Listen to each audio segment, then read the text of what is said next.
Descobriram um novo glitch em Super Metroid e ele é bem complicadinho de se executar. Mas não é exatamente uma descoberta de um novo glitch e você vai entender o porquê que é uma descoberta. No último dia 20 de outubro desse ano, 2025, o Taser Sneak postou um vídeo bem peculiar, alegando que é viável para o RTA, ou seja, para speedrun em tempo real. Essa nova descoberta gerou uma discussão enorme lá na comunidade oficial de Super Metroid, discutindo a real usabilidade desse glitch e se ele se encaixa em um Major ou um Minor glitch e até qual categoria usar. Mas antes de te explicar qual foi essa descoberta, precisamos desentender como o glitch que ele fez funciona. Presta bem atenção no que ele vai fazer aqui. Repare que ele usou um VAR Beam, um Major Glitch, que tem várias variações, e variação em questão é o Murder Beam. Prometo que não vou mais fazer essa piada. Sim, Murder Beam, esse glitch aí que eu costumo brincar falando que ele é inútil e que ele só serve para salvar a IGT na N%.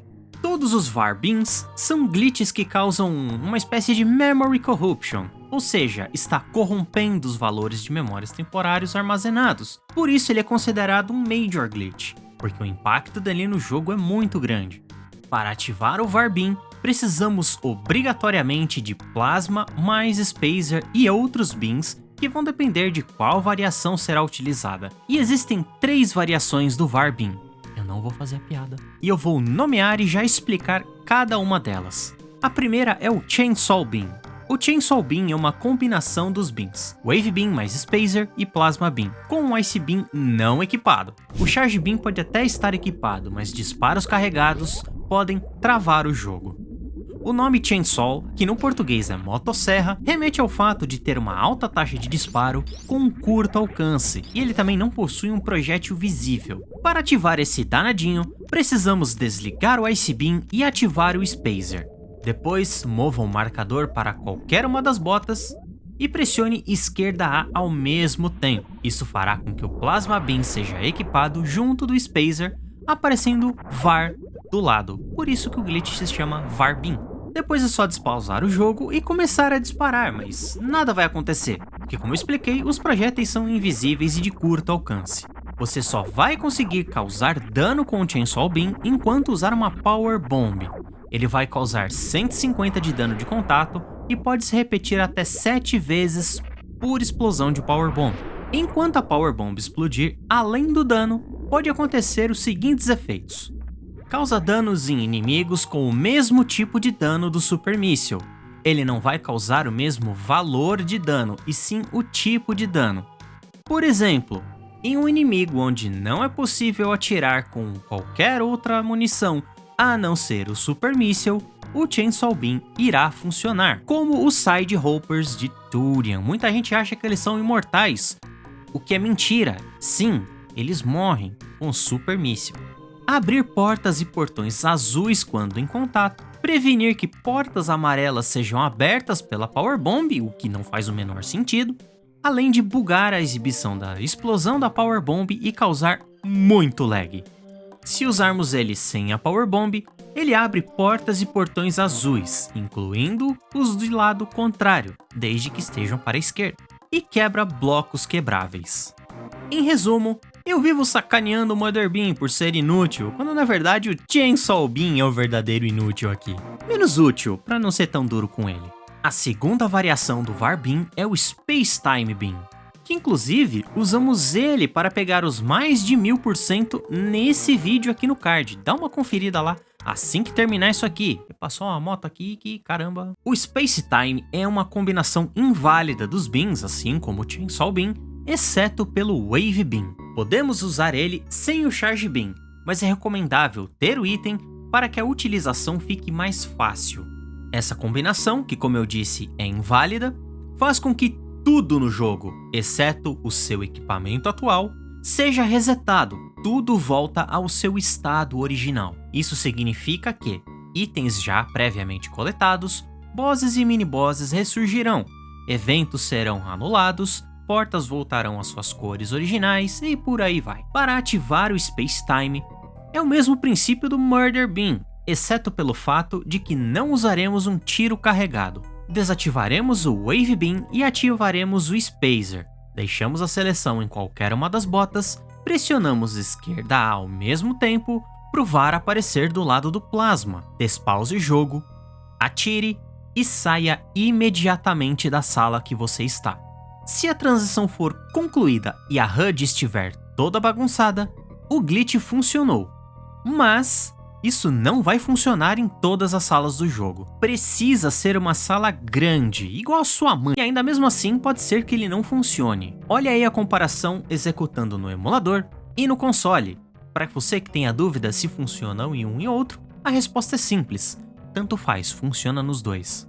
Como eu mencionei, é possível executar o Space Time Beam e coletar todos os itens novamente. E se você ficar com o incômodo da HUD toda zaralhada, é simples de resolver. Salve o jogo, reinicie e carregue o seu save. Mas tem umas implicações nisso aí. O jogo exibirá a cutscene inicial e voltaremos para a Ceres Station sem os mísseis. Como estamos falando de um jogo de 1994, tudo o que fosse possível para economizar espaço no cartucho seria feito, como fizeram. Na cutscene onde a Samus está atirando mísseis na Mother Brain, precisaram fazer com que os mísseis utilizados fossem os mesmos que utilizamos durante o jogo. E aí você me pergunta, por que disso? Um amontoado de linha de código ocupa menos espaço em disco do que uma cena pré-gravada. Quando a cutscene inicial acaba, é exibida a nave da Samus entrando em Ceres Station. E é aqui que o jogo limpa da memória os mísseis utilizados nas cutscenes anteriores. Se você planeja pegar mais de 100% no jogo, tome cuidado com isso. E tem mais uma traquinagem que podemos fazer com Space Time, e são os chamados Wrong Warps. E nós já usamos ele também em outros vídeos aqui no canal. Confere aí depois o Super Metroid Sem Levar Dano, onde usamos um desses Wrong Warps com o Space Time.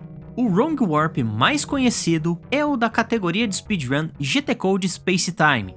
Saímos da sala do Screw Attack e vamos direto para a Landing Site. Esses Wrong Warps utilizando o Space Time são possíveis porque acontece uma coisa chamada de salto indireto indexado absoluto de um endereço armazenado na RAM para o outro.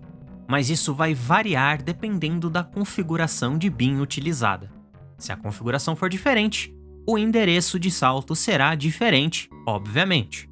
A terceira e última forma é o Murder Beam, o mesmo que o Taser Sneak usou para fazer a traquinagem. Diferente do Space Time, ele não é banido de nenhuma das categorias principais. O Murder Beam é a combinação de todos os beams. Ele causa dano por coluna com o mesmo efeito do Charge Beam, e a quantidade de dano é a mesma da Power Bomb, 200, além de poder congelar inimigos. Guarda essa informação aí, congelar inimigos. Esse Glitched Beam só vai ser viável em lutas contra bosses, mais especificamente a Mother Brain. Porém, ele é 101% inviável para speedruns em tempo real, já que o lag causado é extremo e a taxa de dano é menor do que Plasma, Wave e Ice Beam carregados, 900 de dano. A ativação dele não é diferente das anteriores. A única diferença aqui é que não vamos desativar nenhum Beam após executar o VAR. Muita gente chega aqui nas lives perguntando por que deu errado quando tentaram fazer o Murder Beam ou por que não conseguiram fazer o Murder Beam porque o jogo travou. E a resposta até que é simples. Você só vai conseguir executar quando estiver com o Charge Beam completamente carregado e a Samus precisa estar voltada completamente para a esquerda. Se você ativar em qualquer outra direção, o jogo vai travar. Para prevenir isso, antes da ativação do VAR, você precisa carregar o Charge Beam, ativar o Glitched Beam e em seguida soltar o botão de tiro. Mas se o Murder Beam já foi descoberto há muito tempo, o que o Sneak de fato descobriu? O cenário de TAS, Tool Assisted Speedrun, e da própria speedrun sempre visa a otimização da movimentação, técnicas e glitches para finalizar o mais rápido possível o jogo. O que o Sneak descobriu foi que executando o Murder Beam e em seguida desativando o Ice Beam, é possível congelar o Golden Torizo quando ele executa o padrão de pulo, que coincidentemente ele se posiciona deixando o exato espaço possível para executar um Ceiling Clip. E o motivo que eu encontrei sobre a razão de desativar o Ice Beam executando este Murder Beam é que fazendo isso, o Murder Beam causa apenas os 200 de danos iniciais e depois para de dar o dano, permitindo que o Golden Torizo fique congelado e imóvel, até que o efeito se dissipe. Como eu expliquei no tutorial de Zebetide Skip, a programação do jogo foi feita para priorizar uma ordem de eventos sempre. Nesse caso, sempre vai colocar a Samus como prioridade sobre objetos congelados, colocando ela um pixel acima. Ele ainda deixa na descrição do vídeo que essa variação do Murder Beam no Golden Torizo é viável para speedruns em tempo real, como eu comentei no começo do vídeo também. Porém, se alguma técnica ou glitch é viável para uma speedrun em tempo real, não significa que ela vai ser necessariamente a mais rápida. E foi isso que gerou uma longa discussão lá no servidor oficial de speedrun de Super Metroid, e até o próprio Shiny Zen deu seus 2 centavos sobre o assunto. Presta atenção aqui no que ele diz. Se pudéssemos utilizar isso sem o Plasma Beam, seria uma conversa diferente. Na realidade, o Plasma Beam está trancado por Dragon, e a estátua do ácido requer o Space Jump. Então, em termos de speedrun 100%, não muda muita coisa. Isso muda de ir para a esquerda do elevador, esperar tantos segundos, fazer algumas movimentações curtas e irritantes, para ir para a direita do elevador, descer, ir para a esquerda, fazer o Green Gate Glitch, descer, pegar o Skrill, entrar na porta do GT e fazer esse trick. Então, uma transição de porta extra, fazer o Green Gate Glitch, que todo mundo ama, certo? Fazer umas movimentações extras para descer pelos blocos de bomba da sala do Skrill, e ainda fazer 2 pauses extras baseado no que eu vejo. Sem mencionar em esperar o GT ir para o lado esquerdo da sala. Para mim, isso parece ser mais lento, mesmo com Antimatter Horse dizendo que é mais rápido ir para o GT pela direita, o Zen ainda brinca, assumindo que o Gate Glitch saia de primeira tentativa, que todos sabemos que é impossível, certo? Zen ainda complementa que essa descoberta seria uma ótima para GT Code Max Percent. Nessa categoria, fazemos o GT Code com o mínimo de itens possíveis e como o código dá todos os beams, evitaria precisar fazer o Golden Torizo, dar a volta, usar a estátua, esperar os tantos segundos, fazer uma movimentação curta e chata e aí pegar o míssil. E o GT Code, ele é um código de desenvolvedor, não é glitch, não é bug, muito menos trapaça.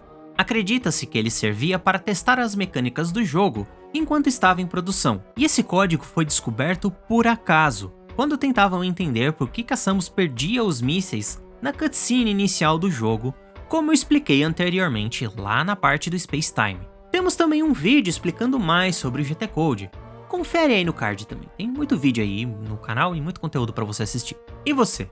O que você acha que vai acontecer? Será que a rota da Space Time pode mudar com esse glitch? Ou alguém vai tentar otimizar isso para 100% ou até colocar em alguma outra categoria? Não temos como saber até que alguém faça. E uma coisa que você pode fazer para ajudar aqui o canal é deixar uma curtida e se inscrever no canal se você ainda não é inscrito. O tio YouTube não tem mentido sobre as métricas de quem assiste e não é inscrito, então deixa aí sua inscrição e curte o vídeo porque isso ajuda bastante. Eu espero que você não tenha pulado nada do vídeo e tenha assistido até o fim, hein? E se você assistiu até o fim, deixa aí nos comentários traquinagem descoberta. E eu queria deixar um agradecimento também especial, além de você que assistiu até aqui, a todos os membros aqui do canal, inscritos nas plataformas roxa e na verde. E uma menção honrosa para os nossos Ultimate Warriors, nossos Metroids. Rock Balboa, Igor Saldanha, Anderson Fontes Santana, Mauriti Bernardes, Ismael Silva e Jefferson Lopes. Muito obrigado a todos vocês. E se você quer acompanhar mais traquinagens, nós fazemos lives de segunda a sexta a partir das 19h30 nas 3 plataformas. Tem pra todo mundo. Tem roxa, tem vermelha, tem verde. Aí você assiste onde você quiser. Links na descrição, como eu já disse. Caso você queira dar uma moralzinha extra pro canal, tem aí o QR Code do LivePix. Qualquer centavinho ajuda, desde que não vá fazer falta pra você. Novamente, muito obrigado a você que assistiu até aqui e até um próximo vídeo.